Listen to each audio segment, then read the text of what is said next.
사랑의 하나님, 우리 아버지 귀한 시간을 또 구별해 주셨습니다. 다윗의 생애를 통하여 우리에게 거울을 비춰주고 계십니다. 너무나 감사드리고 너무나 많은 것을 배우고 깨닫고 발견합니다. 이 시간을 통해서 분명한 우리의 모습을 발견하고 다윗의 발자취를 통하여 이것을 우리에게 어떻게 적용해야 될지를 깨달을 수 있도록, 그리고 실천할 수 있도록 하나님 도와주십시오. 이 말씀의 거울 앞에 비춰진 저를 생각하면서 이 너무나 죄된 것을, 그리고 미처 보지 못했던 저의 모습을 적나라하게 발견하게 됩니다. 하나님, 변화될 수 있도록 도와주시기를 간절히 바랍니다. 이 시간 우리 모두의 각자의 자리에 또 심령에 같은 성령으로 임해 주시기를 바라고 예수님 귀하신 성으로 간절히 기도드립니다. 오늘은 65장 다윗의 너그러움입니다. 이번 챕터도 이야기는 단순합니다. 아시는 내용이고 익숙한 내용이긴 한데 우리가 굉장히 중요하게 짚어야 될 부분들이 있네요. 특별히 저에게는 그랬습니다. 이 다윗의 너그러움 제목을 보면 아시는 것처럼 사울을 죽일 수 있는 기회가 두 번이나 있었는데 다윗이 그것을 마음처럼 혹은 부하들의 요구대로 하지 않습니다. 그래서 여호와의 기름 부은 자를 하나님께서 필요하시다면 친히 하실 것인데 내가 치지 않겠다. 이런 정신을 가졌던 다윗인데요. 그 다윗이 나발에게는 왜 너그럽지 못하고 그렇게 보복하려고 했을까요? 자기의 목숨을 빼앗으려고 하는 사울에게는 이렇게 너그러우면서 나발에게는 왜 그렇지 않았을까? 이것이 좀 깊이 생각해야 될 포인트라고 봅니다. 사울 입장을 다윗도 어느 정도 이해하지 않았을까요? 같은 인간으로서 다윗은 인기가 있고 주목을 받고 사울은 왕인데도 불구하고 백성들로부터 그런 인기를 얻지 못했죠. 사랑받지 못했고 이미 우리가 살펴본 바야대로 사울은 칭찬에 약하고 칭찬받기를 원하고 그랬던 사람인데 백성들이 다윗을 칭찬하니까요. 그 시기와 질투심으로 죽이려고 하는 건데 다윗이 그런 상황에서 도망을 하게 된 것은 어느 정도 이해를 좀 하고 있었던 것 같기도 해요. 근데 나발은요, 다윗을 모욕했어요. 다윗이 누군데? 다윗을 모를 수가 없잖아요. 이세의 아들이 누구냐? 이제 집안까지도 모욕을 하는 겁니다. 골리앗을 쓰러뜨린 다윗을 모를 리가 없는데 모욕하죠. 그리고 도망자 신세이고 뭐 별 볼 일 없는 것처럼 여기서 다윗은 자존심이 상합니다. 사울의 마음을 다윗이 생각할 때 비록 자기가 도망자고 사울이 왕권을 활용해서 자기를 죽이려고 하긴 하지만은 그래도 마음속에는 우월감이 있지 않았을까요? 다윗이? 백성들로부터 인정받고 칭찬받고 있는. 그래서 그것에 대해서 시기하고 질투하는 사울의 마음을 어느 정도 이해를 하고 자기 자신은 우월감을 좀 가지고 있지 않았을까. 이게 다윗의 자아죠.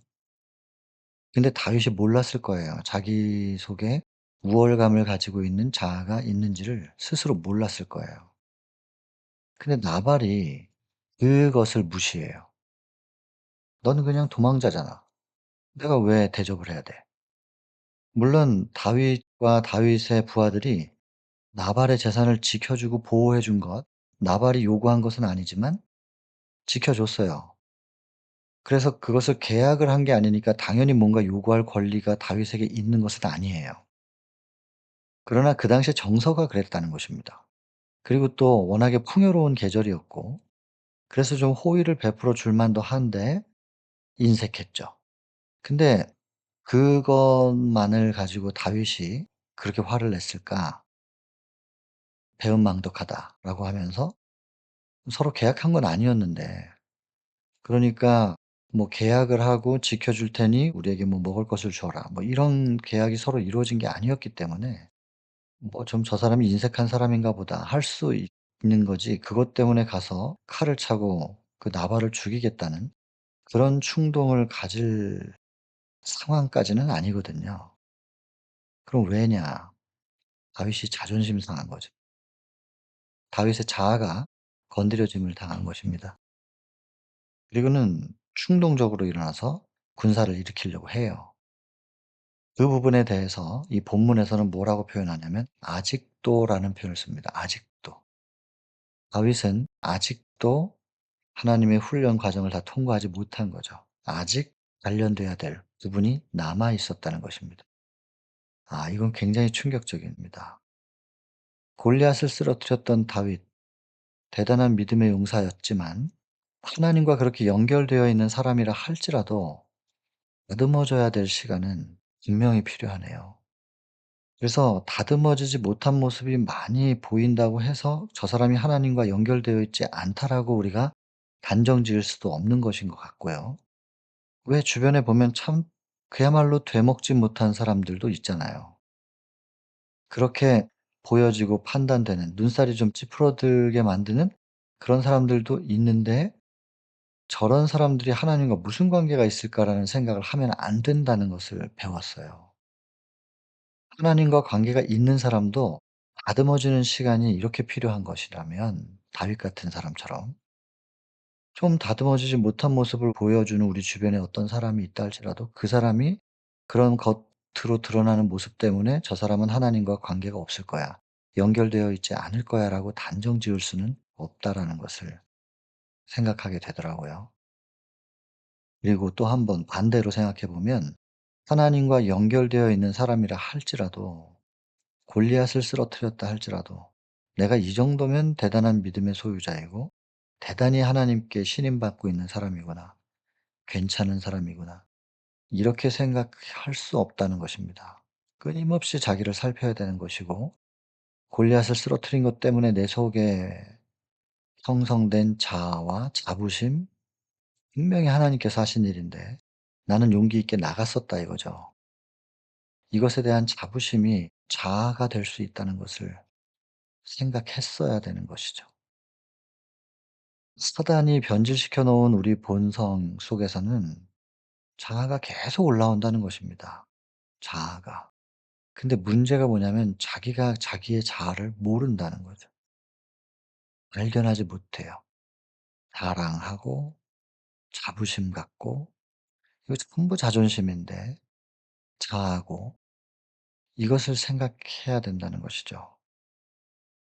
이 자기에 대한 발견, 저는 이 챕터를 통해서 뭐 다윗의 생애의 모든 과정들이 그랬지만 정말 저에게 거울처럼 제 앞에 하나님께서 세워 놓으시고 저를 그 앞으로 인도하시는 것 같아요.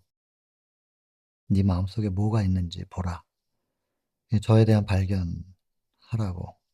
모든 말씀이 다 우리에게 거울인데 여러분들에게는 어떠신가요? 여러분 각자에게 발견하라고 자각하라고 하시는 하나님의 섭리가 분명히 있을 겁니다.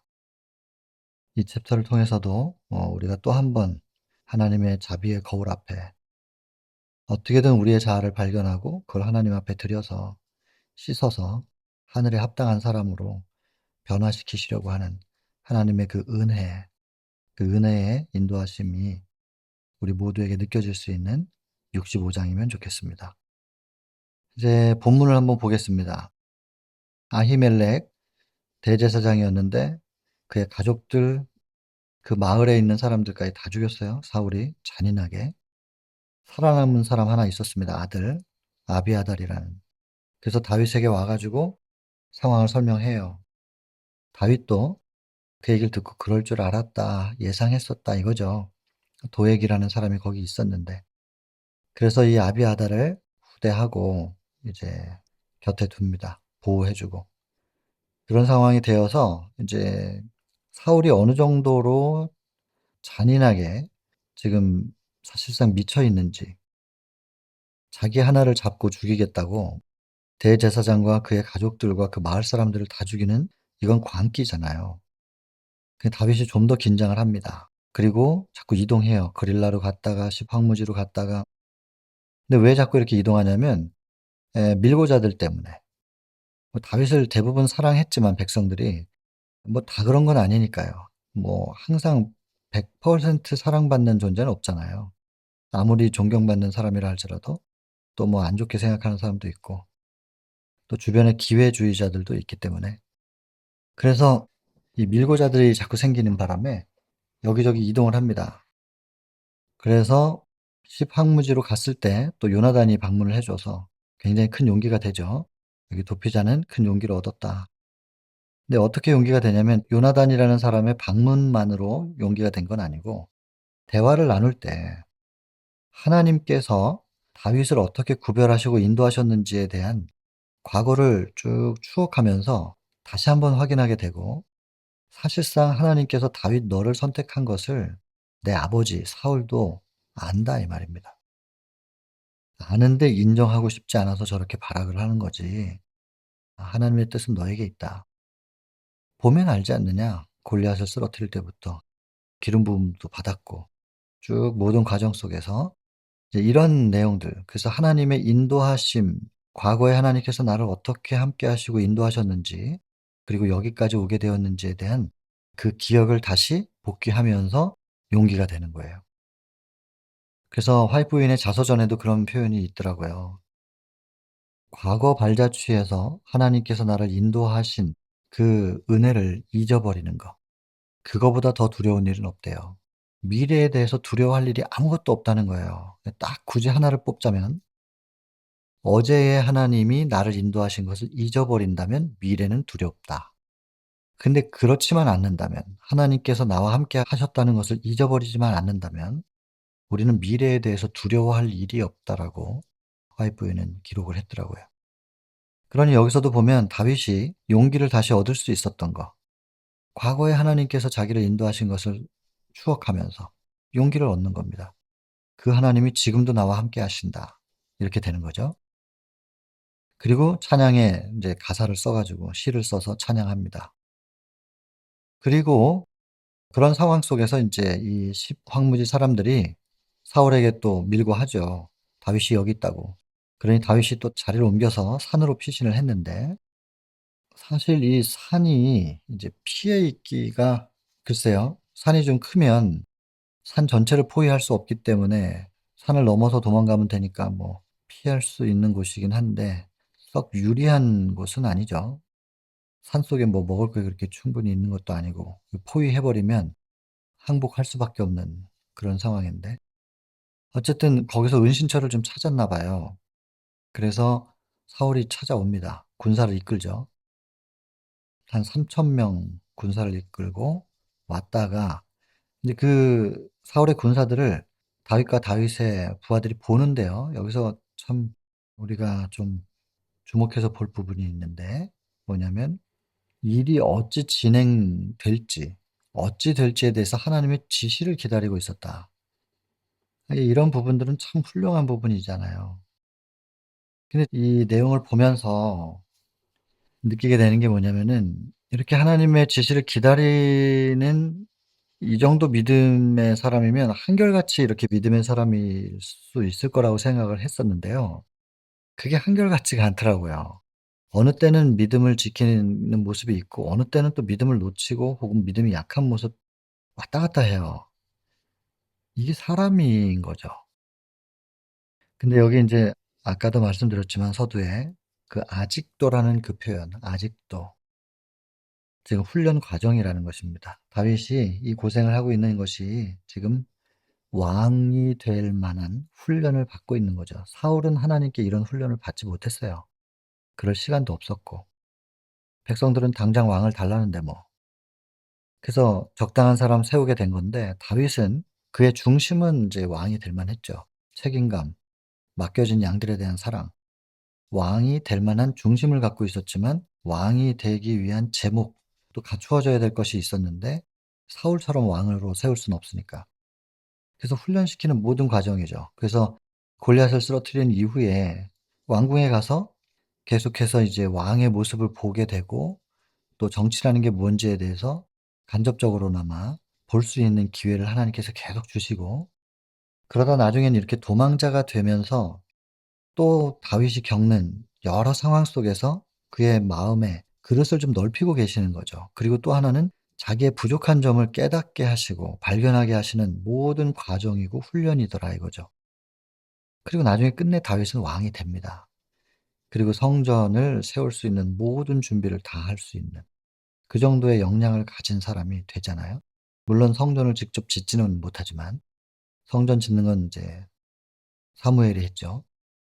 그렇긴 하지만은 그 성전이 세워질 수 있는 모든 준비를 다윗이 다 만들어 놓잖아요. 이스라엘을 역사 가운데서 가장 부강하게 만들었던 왕 다윗.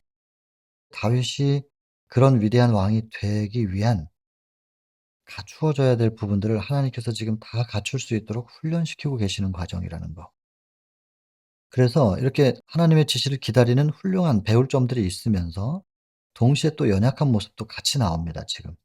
뭐 계속 보고 있는 과정이지만 지난 시간에도 그랬고.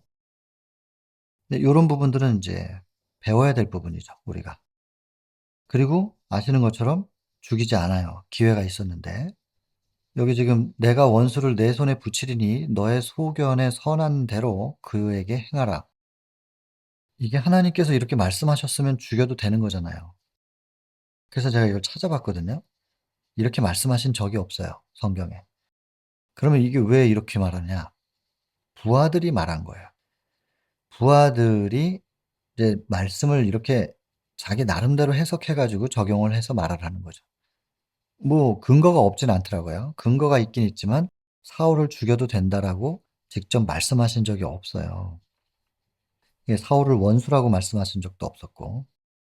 그래서 다른 이방 나라들에게 적용되는 하나님의 말씀을 그걸 인용해 가지고 부하들 나름대로의 해석을 붙여서 지금 사울을 죽여도 된다고 그렇게 다윗에게 하나님의 말씀으로 제안을 하는 것입니다. 다윗은 여기서 충분히 그렇게 할 수도 있는 상황인데도 불구하고 "여호와의 기름 부음을 받은 자를 해하지 말라." 원칙을 분명히 세우는 거죠. 주변 사람들이 뭐라고 하든지 간에 하나님 앞에 자기 자신 1대1로 독대했을 때 이건 아니라고 생각하면 아닌 것입니다. 이 다윗이 대단히 훌륭한 부분이죠, 이런 부분들. 그래서 겉옷자락을 조금 잘랐는데 그것조차도 양심에 걸려해요, 이 다윗이. 왕의 옷을 자기가 베어냈다라는 것 때문에. 이 다윗은 이런 사람이었는데 이렇게 될 수 있으면 참 좋겠죠. 그다음 인제 소리를 지릅니다. 멀리 와 가지고 사울 옷자락 보여주면서 "내가 이렇게 당신을 기회가 있었는데도 해하지 않았다." 사울이 그걸 깨닫고 뉘우치죠. "나는 너를 학대했는데 너는 나를 선대하니 네가 의롭구나." 뉘우치고 다윗은 자기가 왕이 되면 "절대로 사울의 집을 복수하지 않겠다." 이런 약속을 해요. 그러니까 사울도 다윗이 왕 된다는 걸 알지요. 하나님께서 그렇게 인정하셨다는 거 다 아는데 사실은 사울은 지금 하나님께 반항하고 있는 거거든요, 사울은. 그러나 어쨌든 다윗은 사울의 이런 일시적인 뉘우침을 믿지 않아요. 회개하는 상태가 오래 계속되리라는 희망을 가질 수가 없었다. 사단의 세력에 굴복한 자들이 하나님의 종들에 대하여 품고 있는 적의가 때때로 화목과 호의의 감정으로 변화되는 경우가 있는데 그 변화가 오래 지속되지는 않는다고. 영감의 글도 그렇게 적어 놓았네요. 결국엔 동일한 행위로 돌아간다. 자, 그다음 인제 사무엘이 죽습니다. 사무엘이 죽었을 때 백성들의 슬픔이 어떠했는지 설명하고 있고 왜 사무엘이 그렇게 사랑받을 수밖에 없었던 것인가. 그의 생애의 기록이 충실과 순종과 헌신으로 일관되었던 까닭이다. 충실함, 하나님께 대한 순종과 그리고 희생의 헌신. 이게 참 중요한 부분이죠. 하나님을 향한 충성 그리고 순종. 하나님과의 관계가 명확하죠. 그리고 하나님께서 사랑하시는 백성들을 하나님의 마음으로 사랑하고 헌신해요. 그래서 위로 하나님의 사랑, 아래로 하나님의 사랑으로 사람을 사랑하는, 사무엘은 사랑하는 사람이었습니다. 그러니까 결국에는 사랑을 받죠. 물론 내리사랑이라고, 사무엘이 사랑하지만 백성들은 사무엘을 거부하기도 했고 왕을 세워 달라고 하기도 했고 그렇게 하였으나, 그러나 그 백성들이 모르지는 않았던 것이죠. 자녀들이 부모에게 반항을 해도 결국에는 부모가 자기를 사랑한다는 것 정도는 알죠. 자, 그랬고 백성들이 이렇게 왕을 세워 달라고 했던 것을 뉘우치면서, 왜냐면 지금 사울을 보니까 절하라고 왕을 세운 것도 아니고 왕가를 유지할 수 있게 세금 내는 것도 아닌데, 사울이 완전히 뭐 백성들을 위해서 일하는 게 아니라 자기 만족을 위해서 지금 이스라엘을 이용하고 있는 형편이니까 백성들이 얼마나 후회했겠어요. 그리고 무엇보다도 이 백성들, 이스라엘은 중재자를 잃은 것입니다. 하나님과 그들 사이에. 이제 그들이 뭔가를 좀 잘못했을 때 하나님께 또 백성들을 대신하여 회개하고 계속해서 은혜와 축복을 간구할 수 있는 중재자. 굉장히 능력 있는 중재자였죠. 의인의 간구는 역사하는 힘이 많다. 굉장히 하나님께 영향력 있고 능력 있는 중재자였는데, 의인이었는데 그것을 잃어버린 것이죠. 백성들이 낙담을 합니다. 다윗도 아버지가 돌아가신 것처럼 슬퍼하기는 해요. 그러나 사울을 좀 진정시킬 수 있는 역할을 사무엘밖에는 할 수 없었는데, 그 사무엘이 죽잖아요. 그러니까 더 안전하지 못하다고 불안함을 느끼죠. 그래서 또 다른 곳으로 이제 도망을 갑니다. 그래도 가면서도 이렇게 시를 쓰는데, 시편 중에 굉장히 유명한 부분이죠. 요 전절에서 인제 있는 내용이 뭐냐면은, 여기 인제 2 절부터 여기 적혀 있죠. 근데 1 절에 "나의 도움이 어디서 올꼬? 누가 나를 도와줄 수 있겠느냐? 나의 도움이 어디서 올꼬? 나의 도움은 천지를 지으신 여호와에게서로다." 하면서, 여호와는 실수하지 않으시는 분이고 우리를 지켜 주시는 분인데 졸지도 않고 지켜 주신다. 졸지도 주무시지도 아니하시리로다. 뭐 가장 인상 깊은 말은 "너의 출입을 지금부터 영원까지 지키시리로다." 시편 121 편은 좀 외워두면 정말 큰 힘이 된다고 생각이 듭니다. 바란 광야로 이제 도망을 갔는데, 나발이라는 그 지역에 큰 부호가 있었습니다. 갈렙의 후손이었지만은 성품이 야비하고 인색했는데, 이제 서두에 말씀드린 것처럼 다윗과 그의 부하들이 이 나발의 재산을 좀 지켜주는 역할을 했어요. 양들, 뭐 워낙에 그 시대는 약탈이 심해 가지고 양이나 소를 이렇게 몰고 나갔을 때 약탈당하고 이런 일이 워낙에 많았나 봐요. 그랬는데 인제 다윗과 그의 부하들이 지켜줘 가지고 좀 안전하게 나발의 종들이 양들을 칠 수 있었고, 나발의 재산을 지켜준 거죠 그러니까. 물론 계약을 한 건 아니었지만. 그래서 인제 다윗과 부하들이 인제 식량이 매우 궁색했기 때문에 '나발에게 가서 문안하고 좀 도움을 받을 수 있을까?' 하고 찾아갔던 거죠. 그렇게 해서 요청을 했어요. 물론 이거 권리가 있는 건 아니에요. 다윗이 뭐 "내놔."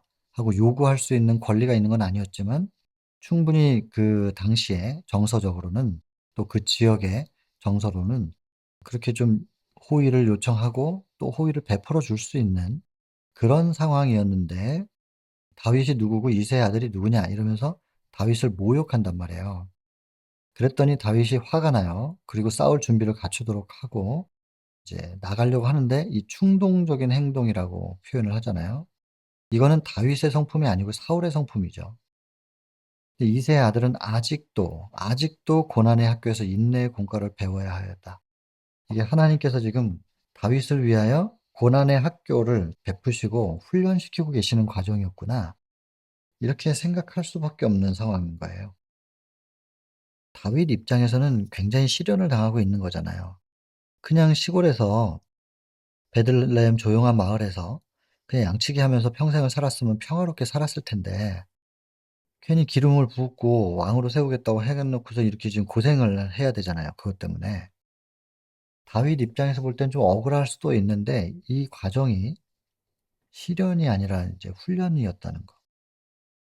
이걸 생각하면 오늘날 우리가 겪는 어떤 시련들도 하늘로 옮기시기 위한 하나님의 학교를 우리가 다니고 있다. 이렇게 생각할 수 있잖아요. 우리의 구원을 위해서 도움이 되는 건 하나도 버리라고 하시지 않으시고 우리의 모든 살아가는 순간들이 하나님께는 우리를 하늘로 인도하시는 과정이니까 하나님께서 저희에게 요구하시고 기대하시는 바는 하나밖에 없지 않습니까? 우리를 하늘로 옮기는 것, 온전히 구원하시는 것, 사단의 세력으로부터 그 사망의 세력으로부터 우리를 완전히 분리시키시는 것. 그래서 저희들은 저희의 순간을 나를 위해서 보내는 시간들이 꽤 많지만 하나님은 하나님의 순간을 오직 우리의 구원을 위해서만 쓰시기 때문에 그래서 하나님 안에서 우리가 그런 시간들을 살고 있다면 하나님 입장에서는 우리를 학교에서 교육시켜서 하늘로 옮기시려고 하는 과정이다. 뭐 제가 혹시 저의 죄 때문에 구원을 못 받는다 할지라도 제가 드린 이 말씀은 틀림없이 맞을 것입니다. 하나님은 그런 분이시니까. 그래서 여기서 지금 아직도라고 하는 이 표현, 다윗이 훌륭한 부분이 많지만 아직 온전히 준비되지는 못했구나. 두 가지가 같이 있는 상황. 근데 하나님께서 그 아직도 해결해야 될 부분들을 지금 계속해서 교육하고 계시는 과정이라는 거. 이런 것이 오늘날 우리에게 얼마나 용기가 되고 마음에 좀 안도가 되지 않습니까? 그리고 아무리 시련 가운데서라도 살아볼 만하다.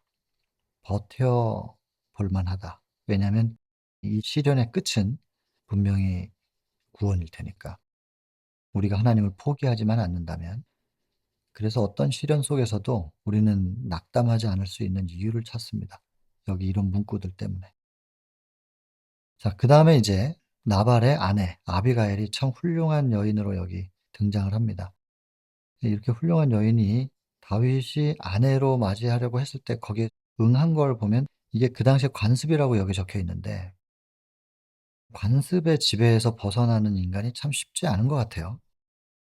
다윗도 그 당시 관습에 그냥 젖어 가지고 아내를 또 얻고 이렇게 하는데 그게 하나님 뜻이 분명히 아닐진데 그냥 사회상이 그래요, 그 당시에. 그래서 그 관습대로 뭐 누구도 뭐라고 하는 사람 없는 거예요. 하나님도 이거를 죄로 여겨셨으면 다윗은 믿음의 조상이 될 수가 없는 거죠. 그런데 하나님도 그 관습을 용인하시는가. 그러나 분명히 이것 때문에 결과는 불행해요, 다윗이. 그래서 깨닫게는 하시지만 이것을 구원으로 옮기는 데에 방해가 되는 기준으로 보시지는 않고 용납하시는가? 글쎄요. 하여튼 하나님의 뜻이 아닌 것은 분명했습니다. 그리고 다윗과 아비가일 같은 사람, 뭐 훌륭한 사람들인데도 불구하고 관습의 범위를 벗어나지 못했던 과거가 있는 거죠.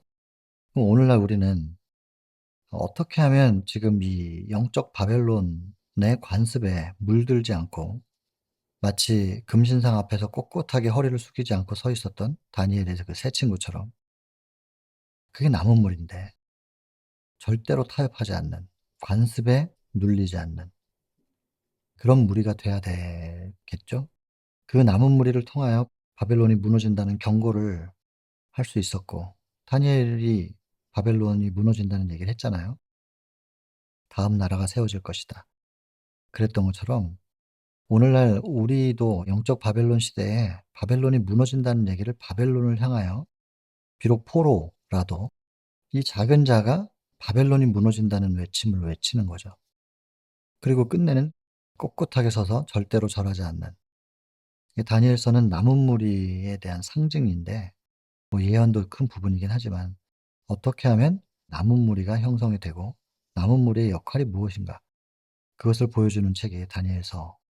구체적으로 그 남은 무리들을 어떻게 형성하고 골라냈는지 그것이 과거의 역사이든 앞으로 만나게 될 역사이든 그들의 역사를 기록하는 책이 인제 계시록이죠. 그 다니엘과 계시록은 남은 무리에 대한 이야기가 가장 큰 초점이어야 된다고 보죠.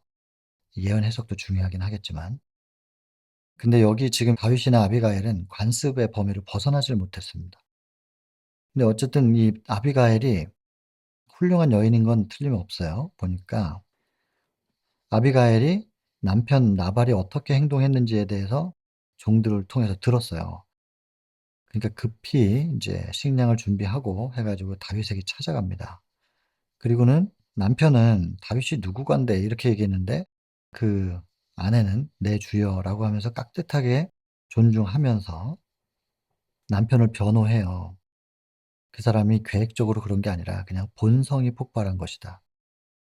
사람의 본성들이 다 이렇지 않습니까? 조금만 이해해 주시면 안 될까요? 남편을 변호하는 거예요. 그리고 이 부분 남편에 대한 그의 헌신적인 깊이를 나타내는 표현이란 말이에요. 그래서 뭐 좀 남편답진 않죠. 그럼 왜 아비가일 같은 사람이 나발 같은 사람이랑 결혼했을지 뭐 그 당시에 관습 속에서는 또 그럴 수도 있었다는 생각은 들어요. 뭐 여자에게 선택권이 크게 있는 건 아니었으니까.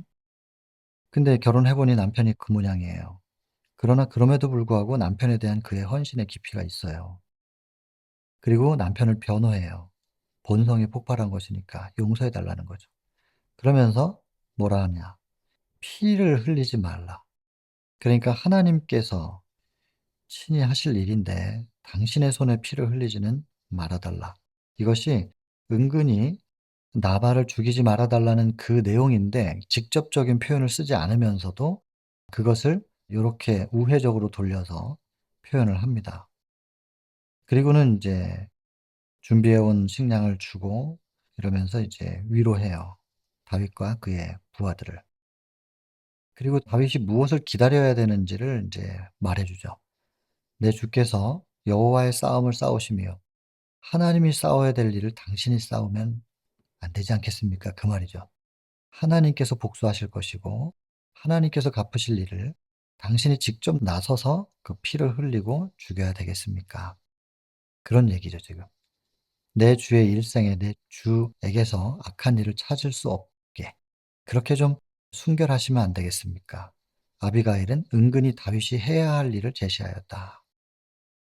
그래서 하나님께서 허락하신 싸움을 하고 하나님께서 하실 일은 하나님께서 하실 수 있도록 기다리고 그리고 당신은 순결하십시오. 이런 내용들이죠.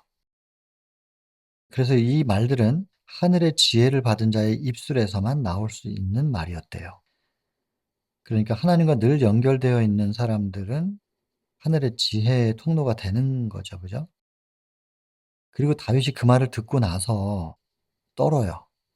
'아 이거 큰일 날 뻔했구나. 자기가 실수할 뻔했구나.'라고 생각하면 떨고 뉘우칩니다.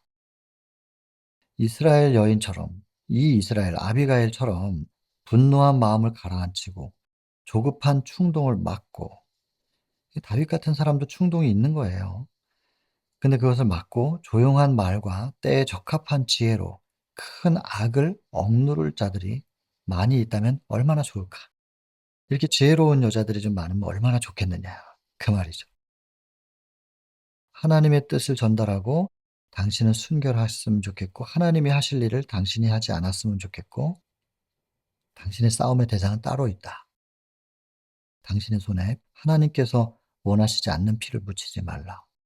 이 얘기인데 골자는 그러나 듣기 좋게 얘기하는 거예요, 듣기 좋게. 그랬더니 그 내용을 딱 인제 다윗이 듣고 떨고 '실수할 뻔했다. 큰일 날 뻔했구나.' 예. 그리고 다윗은 자기가 자제력을 잃었었다는 것에 대해서 수긍을 합니다. 받아들이는 거죠. 그리고는 감사하게 생각하고 축복을 해요. 근데 이 부분을 구조가 칭찬해요. 책망을 감사한 마음으로 받아들이고 그들을 책망하여 악한 길에서 구원하려고 노력하는 자를 축복하는 자. 뭐 듣고 받아들이는 사람 정도는 그래도 가끔 있는데 오히려 자기에게 그런 역할을 해 줬던 사람을 축복하는 자는 얼마나 드문가. 다윗은 훌륭한 사람이었다는 거예요. 여기서 이렇게 축복을 한 걸 보면. 완전한 사람이 어디 있어요. 부족한 모습이 있었지만 다윗은 하나님과 연결돼 있었고 '하나님의 말씀이다.'라고 하면 거기에 인정하고 수긍하고 그 전달자를 축복하고 그것이 비록 책망이었다 할지라도 축복할 수 있는 그런 사람이었다는 거예요 다윗이. 또 아비가일 같은 사람은 책망을 책망처럼 하지 않고 잘 받아들일 수 있도록 이제 하늘의 지혜를 받은 사람의 말 그렇게 표현을 했다는 것이죠. 그래서 아비가일 같은 여인, 다윗 같은 사람, 이런 사람들이 좀 많으면 얼마나 좋겠나. 이런 내용이죠. 자, 실제로 그 아비가일 말처럼 나발이 죽습니다. 하나님께서 갚으시고, 이 겁이 얼마나 많았는지, 이렇게 겁이 많으면서 왜 그렇게 표현했는지 모르겠는데, 당신 죽을 뻔했던 거예요. 나중에 알게 됐죠. 나중에 알게 되니까 그것 때문에 인제 혹시 다윗이 마음 바뀌면 또 자기가 죽을 수도 있으니까 스트레스 받아 가지고 10일 후에 죽습니다. 이게 아마 오늘날로 하면 뇌졸중 같은 상황이겠죠. 그래서 죽어요. 뇌졸중이 그렇게 빨리 죽는 병은 또 아닐 수도 있는데 급성으로 오면 그럴 수도 있으니까 죽습니다. 아비가일이 돌아와 보니까 이제 나발이 그 시절이 양털 깎는 시대, 풍요로운 때라서 잔치하고 인제 이러는 건데 그 풍요로움을 감사해야 될 그 시간을 이제 향락에 빠져 가지고 이러고 있는 거예요. 그러니까 아비가일 같이 하나님과 연결되어 있는 현명한 여인이 볼 때 이 남편이 얼마나 한심스러웠겠어요. 그럼에도 불구하고 하나님께서 맺어 주신 그 남편에 대해서 깊이 있게 헌신적으로 하고 그 남편을 용서해 달라는 생명을 구하기 위해서 아비가일이 할 수 있는 것은 다 한 거예요. 그러나 돌아와 보니 그 모양으로 있으니 얼마나 한심해요. 그래서 다 말을 하진 않았어요. 그러나 나중에 알려주죠. 그랬을 때 나발이 그냥 자기 겁에 질려 가지고 죽습니다. 그리고 나서 인제 다윗은 아비가일을 인제 아내로 맞아들이죠. 굉장히 지혜로운 여인이었기 때문에 다윗도 많이 끌렸을 거예요. 그래서 결혼을 하지만 그러나 이것이 당시의 관습이니까 허용이 된 것이지 이게 하나님의 뜻은 아니었다는 거. 여러 아내와 결혼한 쓰라린 결과 다윗은 그 온 생애를 통하여 느껴야 했다. 이 사실 뭐 나중에 나오지만 이제 압살롬이 반란을 일으킨 것도 똑같은 얘기인데 이제 바세바를 아내로 맡고 그리고 솔로몬을 아끼고 이렇게 하는 이런 과정 속에서 인제 압살롬이 그렇게 반역을 일으키고 도망 다녀야 되고 다윗은 말년이 참 슬프죠. 그래서 어쨌든 이게 하나님의 뜻이 아니었기 때문에 그랬다는 거 우리 교훈 삼아야 되겠죠. 그다음에 다시 그는 또 이제 10 사람의 황무지로 갑니다. 근데 사울이 또 찾아오죠. 와 가지고 분명히 뉘우쳤었는데 똑같은 상황을 또 겪습니다. 사울이 자고 있는 곳까지 와 가지고 또 살려 주고 창과 물병 가지고 왔다가 또 하나님께서 그 깊이 잠들게 하셨기 때문에 이 일이 가능했다라고 적혀 있는 것이고 사울에게도 하나님께서 계속 뭔가를 하고 계시는 거지 않겠습니까? 그리고 다윗도 계속 훈련시키고 계시는 거고. 자 근데 이제 배경이 이렇습니다. 사울이 한번 찾아왔다가 살려 줘요. 그다음에 나발 충동했어요. 그다음에 다시 사울. 사건에 쭉 연결되는 개연성을 볼 때 '다윗이 어떤 사람인가.' 그런데 나발을 통해서 또 다윗의 밑바닥을 보면서 깨달은 다윗이 또 사울을 또 살려 주고 이런 과정에서 다윗이 훈련받고 성장하고 있는 거 그리고 사울은 살려 주면서 나발한테는 왜 그랬을까? 다윗 속에 있는 자아 이런 것들을 우리에게 거울로 보여 주시는 거죠. '그럼 이런 자아가 나에게 있는 거 아니었나?' 그리고 살펴보니까 뭐 부인을 못 하겠는 자부심이라든지 뭐 이런 것들 말입니다. 뭐 개인적인 거니까 낱낱이 말을 하진 않겠지만 분명히 하나님께서 주시는 사인들이 있네요. 여러분들께 하나님께서 주시는 음성은 무엇인지 우리가 각자의 성령께서 주시는 음성을 영의 귀로 들을 수 있게 되기를 바랍니다. 그 또 똑같은 일 반복인데 "내가 기회가 있었지만 당신을 해하지 않았습니다." 사울이 울고 또 작별합니다. 참 이 사울도 참 딱한 사람이긴 합니다. 자 그리고 나서는 이제 다윗이 이스라엘 땅에서는 보호를 받지 못하겠다. 자꾸 밀고가 들어가니까. 이스라엘 땅 어디를 가든 사울에게 자기가 어디에서 숨어 있다는 게 알려지니까 결국에는 이방 땅으로 가서 피신해야 되겠다는 생각을 하게 되는데 그게 블레셋이에요 하필이면. 골리앗을 쓰러뜨렸던 다윗이 블레셋으로 피신처를 찾기로 한다. 이 참 어떻게 이런 생각을 했는지. 물론 근데 인제 블레셋은 다윗을 두려워했기 때문에 다윗이 자기 편으로 들어오게 된다 그러면 이스라엘을 쉽게 점령할 수 있다는 생각 때문에 환영하고 환대할 수 있는 상황이긴 했죠. 그래서 결국엔 블레셋으로 가는데 이것은 하나님의 권고가 없는 상태에서 다윗이 혼자 내린 결론이라는 거예요. 이게 문제죠. 그래서 하나님께서는 당신의 계획이 인간의 안목에는 신비 속에 덮여 있을지라도 신비 같아요. '왜 이걸 내가 겪어야 돼? 왜 이런 상황이 있는 거야? 내가 하나님께 기름 부음 받은 사람인데 하나님께서 나를 왜 안 보호해 주시는 거야?' 굉장히 좀 이해가 안 되는 상황이죠. 그러나 그 계획을 하나님은 성취시키신다는 거예요. 하나님의 계획이 있다는 거예요. 사람들은 하나님의 하시는 방법을 이해하지 못하고 그 외관만 바라보고 눈으로 보이는 것만 바라보는 거죠. 그리고 이해를 못하고 하나님을 원망할 수 있겠죠. 근데 하나님께서 그들에게 이르도록 허락하시는 시련과 시험과 체험은 그들을 해야 하는 것이며 다만 그들의 멸망을 초래할 뿐이라고 해석을 한다 이 말이에요. 근데 아니잖아요. 시련과 시험과 체험이 멸망을 초래하는 게 아니라 훈련시키고 계시는 거였잖아요. 근데 이 다윗의 인간적인 연약함은 의심해요. 그리고 오랜 시련 너무 좀 길게 이어지니까 그 믿음이 자꾸 약해지는 거예요. 그의 인내심을 소모시켰다. 근데 여러분 저는 이게 이해가 돼요. 다윗의 마음이 이해되고 그럴 수도 있다는 생각이 들어요. 다윗 입장에서 가만히 생각해 보면 '충분히 이럴 만하다.'라는 생각이 들어요. 그래서 이래도 된다는 건 아니지만 이럴 수도 있다는 것이죠.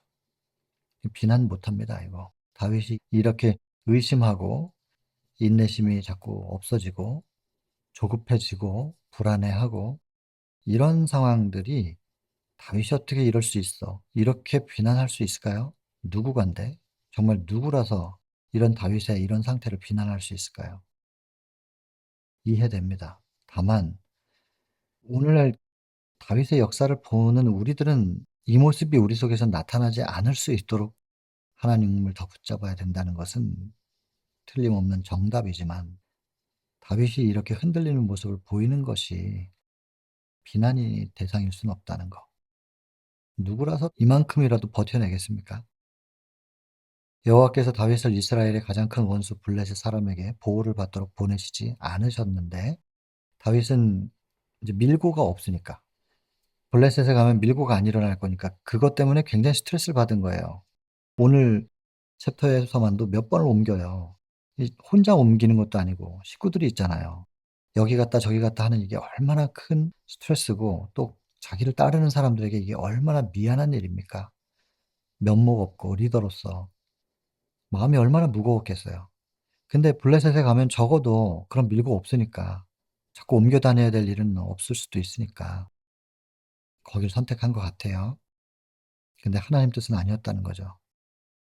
믿음의 부족으로 하나님의 명령이 없는데도 그렇게 됐었다. 상황은 이해가 되지만 인간적으로는 그러나 그것이 하나님의 뜻도 아니었고 다윗이 하나님을 믿는 그 믿음이 약해져서 그랬었다는 것은 부인할 수 없는 일이죠. 그래서 다윗이 블레셋으로 가는 바람에 하나님은 모욕을 당하셨다. 이게 우리 때문에 하나님께서 수치당하는 이야기가 종종 나옵니다. 특별히 선교사들에게도 준비되지 못한 사람들을 선교지에 파송함으로 인해서 "교회들이여 신중하라." 그렇게 적혀 있더라고요. 준비되지 못한 사람들 선교지에 파송함으로 하나님께서 수치를 당하신다. 하나님께서 모욕당하시는 일들이 우리 때문에 그렇죠.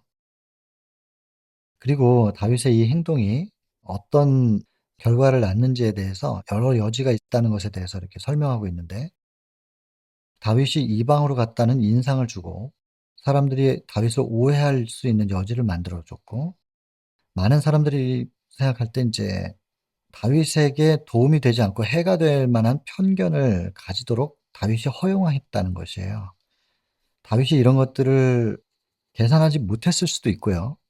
계산했다 할지라도 "당신들이 뭐라고 하든 당신들이 내 입장을 알아? 나는 내 가족들을 지키기 위한 최선의 선택이었어." 이렇게 생각할 수도 있다고 생각해요. 그러나 어쨌든지 간에 여지를 준 것은 사실입니다. 저는 이 부분도 이해가 충분히 좀 되는 것 같습니다.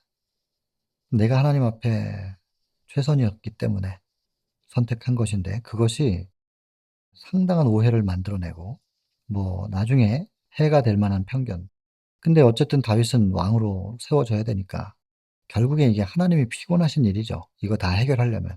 하나님이 얼마나 힘드셔요. 아무튼 이 감정이입이 많이 돼요. 이 다윗의 걸음걸음을 보면서. 그리고 다윗의 밑바닥을 통해서 저의 바닥을 보기도 하고, 또 그러면서도 다윗의 행로에 대한 이해가 되기도 하고, 인간적 동정이나 연민도 생기긴 하고 그렇습니다. 대쟁투 청소 보면서 이제 감정이입이 참 조절을 많이 해야 되겠더라고요. 사도행전 50 장에 보면은 사도 바울이 죽어요. 사도행적이 58 장까지 있는데 사도 바울이 딱 죽는 50 장을 읽고 나니까 그다음은 읽고 싶지가 않은 거예요. 이 감정이입이 되는 거죠. 근데 이 부조화 선지자에서 특별히 이 다윗에게 감정이입이 많이 되네요. 근데 결국에는 예수님의 마음에 우리가 들어가야 되는데, 예수님께 감정이입이 돼야 이 공부를 하는 최종적인 목적지가 거긴데, 아직도 엘리 엘리 라마 사박다니, 야 너무 멀어 보이고, 그럼에도 불구하고 내 영혼을 아버지 손에 부탁합니다. 예수님의 마지막 기도, 이게 너무 멀게 느껴지니 언제쯤 예수님께는 감정이입이 될까, 그런 생각이 들기도 하고요. 하나님께 대한 그의 신뢰심을 버림으로 하나님께서 당신의 종들이 소유하기를 바라시는 정직하고 충성스러운 품성을 더럽혔다. 품성이 더럽혀진대요. 우리 최종적인 목적이 신의 성품에 참여하는 건데, 신앙의 목적. 품성을 더럽혀줘요. 그래서 자꾸 거짓말해요, 다윗이. 이제 밑에 보면 나와요. 블레셋은 환영을 하죠, 당연히. 이유가 있어요. 다윗을 좋아했었대요. 능력 있는 사람이니까. 또 한편으로는 히브리의 영웅 다윗이 자기에게 보호를 구한다? 내가 그를 보호하고 있다는 허영심, 이런 부분들을 만족시켜 줬기 때문에 환대를 했다는 것이죠. 그러나 어쨌든 이 밀고에 대한 안정감이 있었기 때문에 다윗은 여기에 간 거예요. 그래서 인제 왕궁에서 누릴 수 있게 왕궁에 살아라 그랬더니 다윗이 조용한 시골에 있고 싶다고, 시글락에. 여기로 가 가지고 시글락 주변에 있는 나라들이 공격해 올 때 시글락 사람들을 보호해 주는 역할을 하지요. 그런데 그술이라든지 뭐 기르스, 뭐 아말렉, 이런 주변 이방 나라들로부터 시글락 사람들을 보호해 주는 역할을 해요. 근데 이런 크고 작은 전투들을 하면서 늘 이겨요. 이기는데 "아말렉이랑 내가 싸워 가지고 당신의 백성들을 보호했습니다." 이렇게 아기스에게 말하는 게 아니고 유대아 사람들이랑 싸웠다고 거짓말을 하는 거예요. 그러니까 다시 블레셋을 배신하고 유다로 돌아가지 않을 거라는 것을 암시하고 싶었겠죠. 그래서 "내가 유대 사람들이라 할지라도 내가 내 민족이라도 싸워서 당신의 백성을 보호했습니다." 이렇게 기만적으로 대하고 거짓말을 자꾸 한단 말이에요. 이게 지금 품성이 더럽혀져서 그래요. 여기 보세요. 정직하고 충성스러운, 이 부분인데 하나님의 백성들은 이런 걸 지금 놓치고 있는 거잖아요. 끝내 블레셋이 이스라엘과 전쟁을 하기로 하고 군사를 모집해요. 그때 "다윗도 동참해라." 라고 하는 요청을 받았어요. 이때 다윗은 이제 어떤 선택을 할 것인가. 드라마로 보면은 굉장히 극적인 상황을 만들어 놓고 답을 안 주고 딱 끝내는 거죠, 지금. 그래서 다윗은 하나님의 약속들에 대하여 다소 그의 믿음이 흔들렸으나, 흔들리는 모습을 우리가 봤잖아요. 그러나 아직도 그는 사무엘이 그를 이스라엘의 왕으로 기름 부었다는 사실을 기억하고 있기 때문에, 비록 이스라엘의 왕이 그의 생명을 찾고 있을지라도 그는 그의 군대를 그의 백성의 원수들에게, 이스라엘의 원수는 블레셋이니까 원수들에게 가담시키고 싶지 않았어요. 그러나 입장이 어때요? 입장이. 이 요청을 거절하면 어떻게 되겠어요, 다윗이?